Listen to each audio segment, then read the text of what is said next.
Diceritakan tahun 1939 di Italia, kelompok diktator dari Partai Fasis Nasional yang dipimpin Benito Mussolini menggerebek sebuah gedung terbengkalai yang merupakan tempat persembunyian seorang ilmuwan fisika guna merebut alat teleportasi kuantum ciptaannya. Beruntung sebelum kelompok itu sempat mendapatkannya, sang ilmuwan lebih dulu menyembunyikannya. Meski pada akhirnya dia berhasil diamankan lalu dikirim ke markas untuk diinterogasi. Ketika para penjahat itu tengah menggeledah tempat tersebut, mereka diserbu kelompok antifasis tanpa membiarkan seorang pun lolos. Lalu di dalam kendaraan anak buah Mussolini, mereka menemukan benda misterius bercahaya, kemudian mengamankannya di markas rahasia kelompok antifasis. Scene kemudian pindah ke sebuah pasar malam di tahun 2021 atau sekitar 82 tahun di masa mendatang. 3 remaja tanggung yaitu Max, Greta, dan Flebo berencana mencuri PS5 yang dipajang di sebuah gerai. Flebo dan Greta bertugas mengalihkan perhatian penjaga menggunakan sebuah drone, sementara Max menjadi eksekutor. Tapi sialnya terlalu banyak polisi di tempat tersebut, sehingga aksi mereka berhasil digagalkan.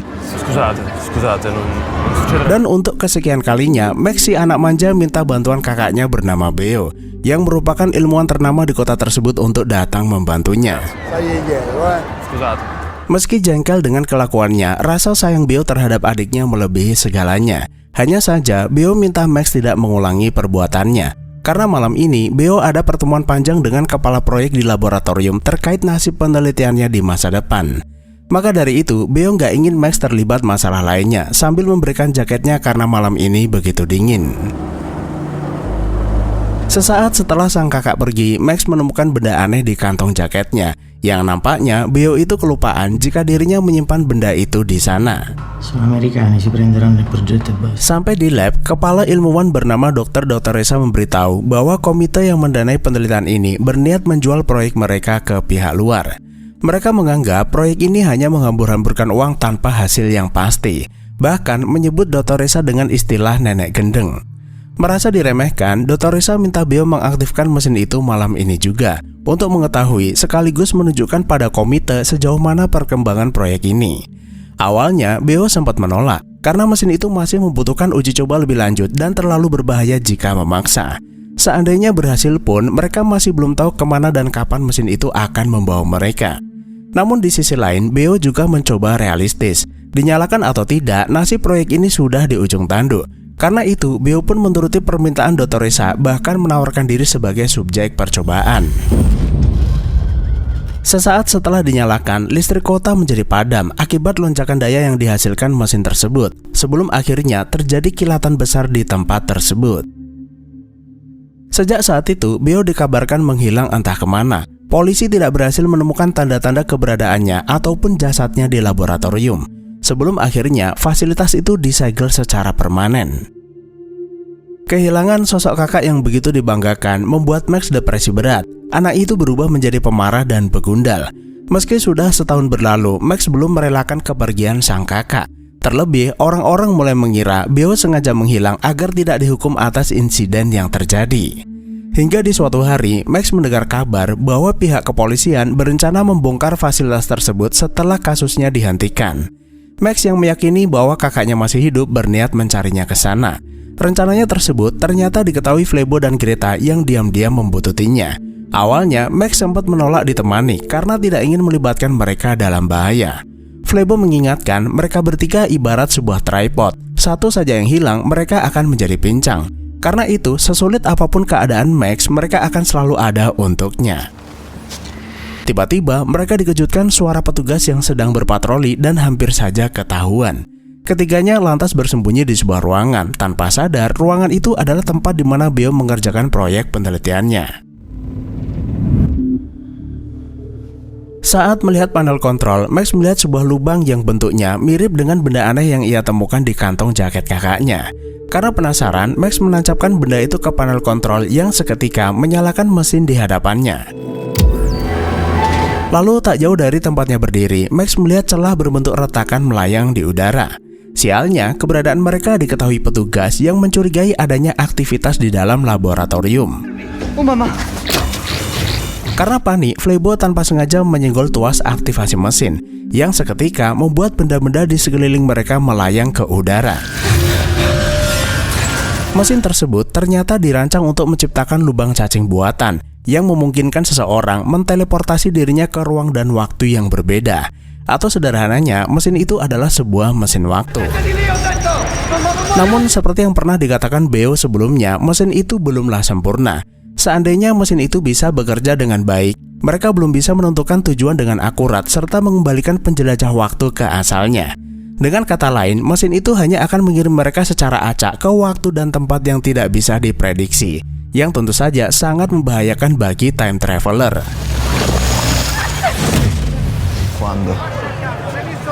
Singkat cerita, mesin itu membawa ketiga sahabat itu ke Roma tahun 1939 atau sekitar 82 tahun di masa lalu. Nah, dari situlah mereka baru menyadari bahwa proyek yang dikerjakan Beo adalah sebuah mesin waktu. Hal ini semakin membuat Max yakin Beo bukan sengaja menghilangkan diri, melainkan terdampar dan terjebak di era ini saat menguji mesin waktunya. Namun entah apa yang dipikirannya, Flebo malah mencoba menelpon keluarganya yang jelas-jelas nggak ada sinyal di zaman itu. Di sisi lain, Max juga menyadari penampilan modern mereka ternyata menarik perhatian kerumunan. Karena itu, Max dan yang lain berencana mengganti pakaian agar tidak terlalu mencolok. Tapi karena mereka nggak punya duit, Max berniat mencuri pakaian di sebuah toko pakaian. Tanpa sadar, seorang wanita bernama Lena dari anggota kelompok antifasis diam-diam memperhatikan mereka. Sialnya, karena kurang berhati-hati, aksi mereka diketahui pemilik toko lalu memanggil petugas keamanan. Max dan kedua sahabatnya segera melarikan diri dan berusaha tidak tertangkap. Karena kali ini Max nggak bisa mengandalkan bantuan sang kakak seperti sebelumnya. Namun lagi-lagi, karena ceroboh, ketiganya salah ambil jalan dan terpojok di sebuah atap bangunan. Untungnya, Lena yang sedari tadi memperhatikan mereka datang memberikan bantuan.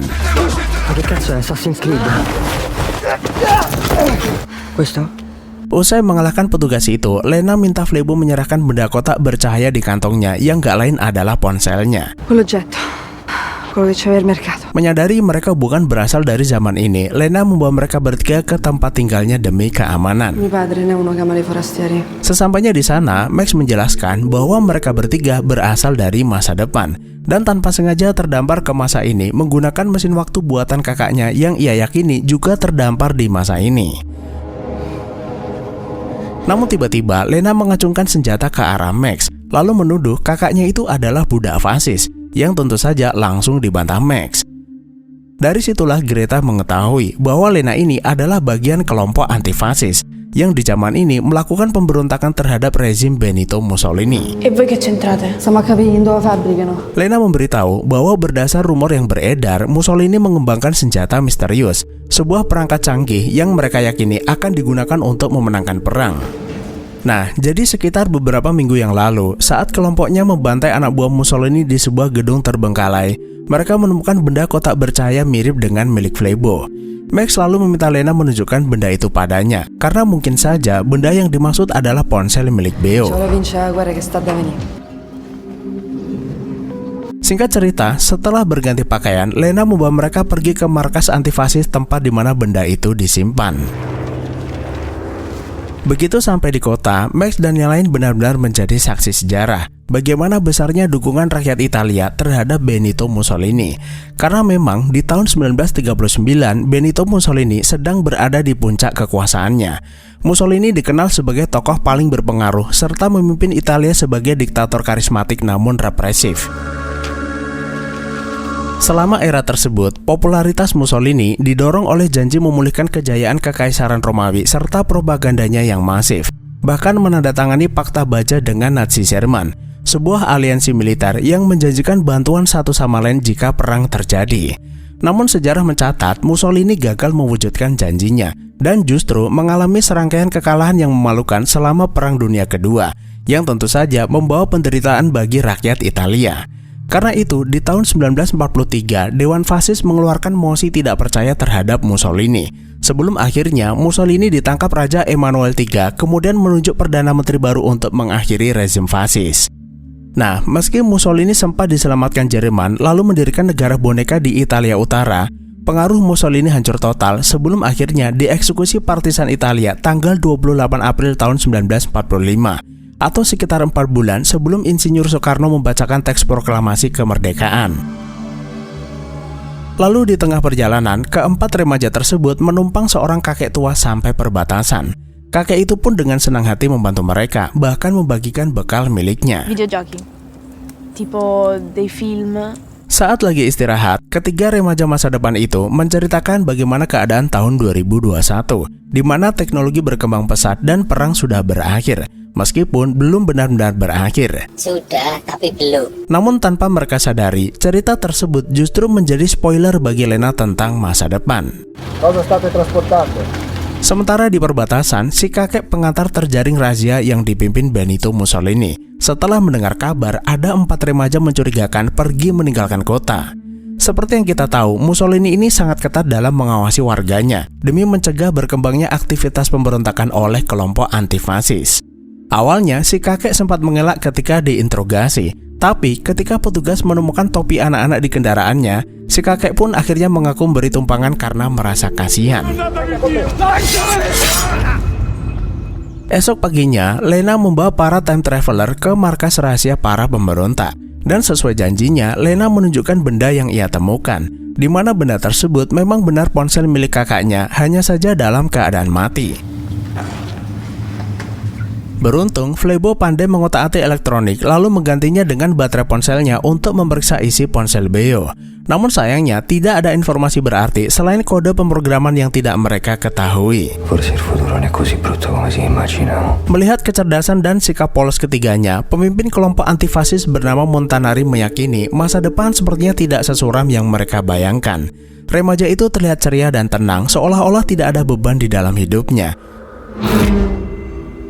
Namun tiba-tiba, sekelompok tentara fasis menyerbu markas mereka yang sejak semalam diam-diam mengikuti Lena. Melihat teman-temannya dalam bahaya, Montanari mencoba mengulur waktu dengan mengorbankan diri agar Lena dan yang lain bisa melarikan diri. Tapi sialnya, Max malah kabur ke arah berlawanan. Alhasil, tentara fasis berhasil menangkapnya lalu dibawa ke markas Mussolini. Sementara yang lain berhasil kabur ke dalam hutan. Sampai di markas, Max dipertemukan dengan Beo di penjara bawah tanah. Max kemudian memberitahu dia bisa pergi ke masa ini berkat benda kecil di dalam saku jaketnya yang merupakan kunci aktivasi mesin. Dan secara mengejutkan, Dr. Dottoressa ternyata juga ada di era ini. Dottoressa. Nah, jadi malam itu, ketika Beo menguji coba mesin teleportasinya, bukan hanya Beo saja yang terlempar ke masa ini, tapi Dottoressa juga. Namun berbeda dengan Beo yang menolak bekerja sama dengan ante-ante asing, Dottoressa justru memberitahu Mussolini di mana kesalahannya berdasar catatan sejarah, agar nantinya dia bisa memenangkan peperangan dan menguasai dunia. Salah satu alasan kenapa Dottoressa membantu Mussolini di era ini, karena Dottoressa merasa tidak dihargai di masa depan, terutama oleh komite yang sudah menghina proyek mereka. Tapi di tempat ini, Mussolini benar-benar mendukungnya, bahkan memberinya kesempatan untuk menyempurnakan senjata mereka yaitu Kronos. Di sisi lain, Beo justru membenarkan perkataan komite yang menyebut Dottoressa ini adalah nenek gendeng. Dan seharusnya mesin waktu ini tidak pernah diciptakan agar sejarah tidak berubah. Esok paginya, di hadapan para ilmuwan Mussolini, Dottoressa mempresentasikan senjata Kronos yang secara mengejutkan tidak terlihat seperti mesin perang pada umumnya, melainkan sebuah mesin waktu portable yang sengaja didesain seringkas mungkin agar bisa digunakan dengan mudah. Menurutnya, Kronos adalah senjata paling sempurna. Dengan mesin waktu tersebut, tentara fasis bisa mengetahui strategi musuh bahkan sebelum mereka sempat memikirkannya, ataupun mencuri pengetahuan di masa depan dan membuatnya di masa sekarang. Dengan kata lain, Kronos merupakan senjata pemusnah massal terhadap realitas, di mana sejarah akan ditulis ulang sesuai dengan keinginan mereka. Terlebih, dengan data perjalanan waktu pertama yang disimpan di dalam ponsel Beo, Dottoressa menggunakannya sebagai acuan untuk membuat mekanisme perjalanan waktu. Dengan begitu, dia bisa menentukan kapan dan kemana mereka akan pergi menggunakan mesin waktu tersebut. Nah, jadi teman-teman, sesuatu yang dicari kelompok fasis di awal film adalah kode yang disimpan di ponselnya tersebut. Sebuah data krusial mengenai gaya elektromagnetik yang menyimpan data perjalanan waktu pertama. Jadi data ini ibarat sebuah kompas yang menjadi dasar menentukan arah perjalanan waktu.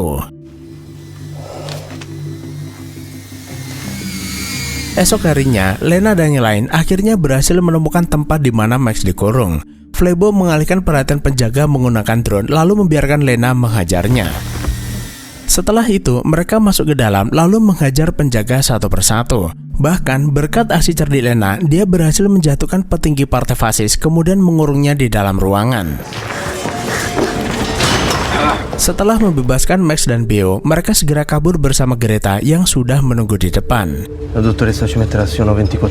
Lalu di perjalanan, Beo memberitahu Lena bahwa Mussolini bekerja sama dengan Dr. Dottoressa yang juga berasal dari masa depan. Mereka berniat menggunakan mesin waktu untuk memenangkan perang. Jika Mussolini menang, maka sejarah akan berubah total. Tapi jika Mussolini kalah, maka garis waktu tidak akan banyak berubah. Jika hitungannya benar, Dottoressa memerlukan waktu sekitar 24 jam untuk membuat pelacak perjalanan waktu. Dengan kata lain, selama waktu tersebut mereka belum bisa menggunakan Kronos. Sejauh yang ia tahu, Dottoressa membuat Kronos di gedung Dewan Riset Nasional baru, yang secara kebetulan ayah Lena yaitu Vulkan pernah bekerja di sana. Sampai di kota, mobil mereka tiba-tiba mogok lalu mencari tempat persembunyian. Tapi celakanya, mereka malah masuk ke bar di mana komunitas fasis menonton pertunjukan drama. Untungnya, 3 remaja itu biasa melakukan pertunjukan di sekolah dan mereka pun berimprovisasi untuk menghibur orang-orang. Dan untungnya, pemain musik yang seharusnya mengisi acara segera datang kemudian melakukan pertunjukan bersama-sama. Usai melakukan pertunjukan, mereka beristirahat di sebuah taman. Nah, saat itulah Beo berterus terang kepada Max. Ketika seseorang terlalu lama berada di masa lalu, orang tersebut akan terikat dengan garis waktu di masa tersebut. Terlebih, dirinya sudah terlalu banyak melakukan hal-hal yang seharusnya tidak boleh dilakukan. Dengan kata lain, Beo sudah tenggelam dan menjadi bagian dari era ini. Jika Beo memaksa pulang, justru masa depan akan mengalami perubahan. Karena itu, Beo akan melakukan apapun untuk bisa memulakan Max dan yang lain ke masa depan. Kenyataan tersebut tentu saja membuat Max marah, karena Max tidak ingin kehilangan kakak untuk kedua kalinya. Untungnya, Flebo dan Greta berhasil menenangkannya.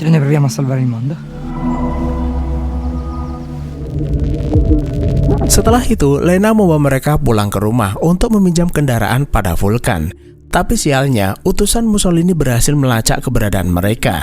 Vulkan pun buru-buru meminta Lena dan yang lain sembunyi di dalam gudang, sementara dia akan mencoba mengalihkan perhatian. Begitu melihat utusan Mussolini datang bersama anak buahnya, Vulkan menyadari kedatangan mereka bukan pertanda baik. Bahkan sengaja menantangnya adu pedang hanya karena namanya Vulkan yang terdengar seperti jagoan. Vulkan pun dengan senang hati menerima tantangannya, lalu memberi kode pada anak buahnya untuk melakukan perlawanan dan berhasil menghabisi mereka. Setelah itu, mereka mulai menyusun rencana untuk masuk laboratorium. Dan sebagai mantan karyawan di sana, Vulkan menunjukkan jalur rahasia, yaitu saluran pipa bawah tanah, yang bisa mereka gunakan untuk menyelinap masuk ke dalam. Singkat cerita, mereka berangkat menuju lab di keesokan paginya. Dan sesuai rencana, mereka menyelinap masuk lewat saluran pipa bawah tanah. Setelah berhasil masuk ke dalam, mereka melumpuhkan penjaga satu persatu, lalu bergegas masuk laboratorium. Sementara Lena dan Greta mengalihkan perhatian penjaga di luar gedung. Tapi sialnya, mesin waktu itu ternyata nggak ada di laboratorium. Dan kabar buruknya, salah satu ilmuwan sempat menyalakan alarm. Alhasil, mereka pun terpaksa menyerah setelah dikepung tentara fasis. Namun di sisi lain, Lena dan Greta menemukan mesin waktu itu tersimpan di sebuah mobil yang sedianya hendak dipindahkan. Keduanya pun segera mengamankan mesin tersebut sebelum ketahuan penjaga. Lalu di hadapan Dottoressa, ketika mereka hendak dieksekusi, Greta muncul dengan kendaraan menerobos tembok. Situasi itu pun dimanfaatkan mereka untuk melakukan perlawanan. Di saat yang lainnya sibuk, Max mengamankan mesin waktunya ke dalam gedung. Tapi aksinya itu diketahui Dottoressa yang kemudian menodongnya dengan senjata. Dan tepat sesaat sebelum Dottoressa menembaknya, Beo datang menghadangnya. Namun sayangnya, tembakan itu justru mengenai Beo. Lalu dengan sisa tenaganya, Beo melempar Dottoressa ke kobaran api dan membuatnya tewas. Tidak ingin kehilangan sang kakak untuk kedua kalinya, Max menggunakan mesin waktu itu untuk kembali ke waktu sebelumnya demi menyelamatkannya. Mesin waktu itu kemudian membawa Max ke taman di hari sebelumnya, ketika rombongan mereka tengah beristirahat. Kedatangan Max ternyata diketahui Beo yang langsung menghampirinya, lalu bertanya kenapa Max malah datang ke waktu ini dan bukan kembali ke masa depan. Max menjelaskan dia sengaja datang untuk memberitahu bahwa dirinya tewas terbunuh. Sebelumnya, Beo pernah memberitahu bahwa tidak sebaiknya mereka itu mengubah masa lalu. Mendengar fakta itu, Beo merasa menyesal menciptakan mesin waktu. Hanya gara-gara dirinya, Max ikut terdampar ke masa ini dan terjebak dalam situasi yang menyulitkannya. Namun di sisi lain, kedatangan Max juga membuat Beo merasa lega, karena Max berhasil selamat bahkan mendapatkan mesin waktu tersebut. Kini yang perlu Max lakukan hanyalah menjemput teman-temannya untuk pulang ke masa depan. Sementara Beo akan menyusun rencana agar dirinya tidak terbunuh. Setelah pertemuan itu, Beo yang sebelumnya mengatakan bahwa dirinya tenggelam dan terikat di garis waktu di masa lalu ini mengubah arah pembicaraan. Meski kedatangan Max memberinya peluang untuk mengubah masa lalu sekaligus membuka jalan baginya kembali ke masa depan, ada kemungkinan Beo tetap pada keputusan sebelumnya dan membiarkan yang sudah terjadi tetap terjadi, yaitu tetap tinggal di masa lalu ini untuk memastikan bahwa setelah Max dan yang lain kembali ke masa depan, seluruh data yang berkaitan dengan teknologi mesin waktu harus dimusnahkan, agar tidak ada lagi seseorang yang menciptakannya. Sementara itu, Max yang kini sudah kembali pada teman-temannya membawa mesin waktu ke lab untuk diperbaiki agar ketiga remaja itu bisa pulang ke masa depan. Setelah berpamitan, Max menyetel mesin waktu kembali ke momen tepat di saat mereka pergi dan akhirnya film pun selesai. Nah, jadi teman-teman, itulah alur film The Voyager. Terima kasih udah menonton, sehat selalu buat teman-teman dan sampai jumpa di perjalanan waktu berikutnya.